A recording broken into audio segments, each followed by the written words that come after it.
ഇത്തവണത്തെ നിയമസഭാ ഇലക്ഷനിൽ തൃശ്ശൂരിൽ ആര് ജയിക്കുന്ന കരുതുന്നത്? രാജമ്പല്ലൻ പല്ലൻ. ഉറപ്പല്ലേ? തൃശ്ശൂർകാരനായതുകൊണ്ടാണോ? അല്ലല്ല, രാജമ്പല്ലൻ 2 വർഷം മേയറായിട്ട് ഇരുന്നിട്ട് ഉള്ള പ്രവർത്തനം തൃശ്ശൂർക്കാർക്ക് അറിയാം. 2 കൊല്ലം കിട്ടിയില്ലെങ്കിലും 5 കൊല്ലത്തേക്കാളും കൂടുതൽ അയാൾ പ്രവർത്തിച്ചിട്ടുണ്ട്. നമ്മുടെ തൃശ്ശൂരിൽ ആര് ജയിക്കുന്ന ചേട്ടൻ കരുതുന്നത്? പത്മജ. എന്തുകൊണ്ടാണ് പത്മജ ജയിക്കുന്ന പറയുന്നത്? ബിജെപിയുടെ കൂടെ BJP ആയതുകൊണ്ട്. ഇത്തവണത്തെ നിയമസഭാ ഇലക്ഷനിൽ ഇവിടെ ആര് ജയിക്കുന്ന കരുതുന്നത്?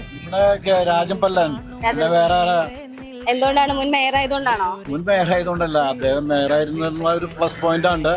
പിന്നെ ഇവിടെ ഇപ്പൊ UDF-ന്റെ തരംഗല്ലേ, മൊത്തം UDF തരംഗാണ്.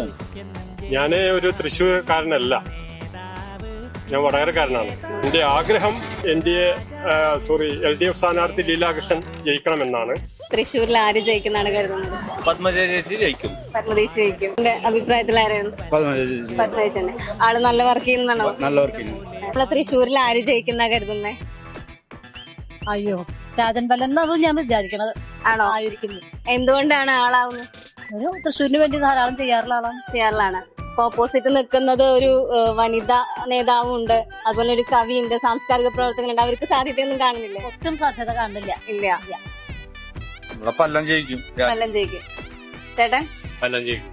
എന്താ അങ്ങനെ പറയാൻ കാരണം? പല്ലം ഇവിടെ കോർപ്പറേഷൻ നോക്കുമ്പോ വികസനമൊക്കെ വന്നിട്ടുണ്ടല്ലോ, അതിന്റെ പേരാണ് പറയണത്. ആള് തൃശ്ശൂർക്കാരനായതുകൊണ്ടാണോ? അതെ അതെ.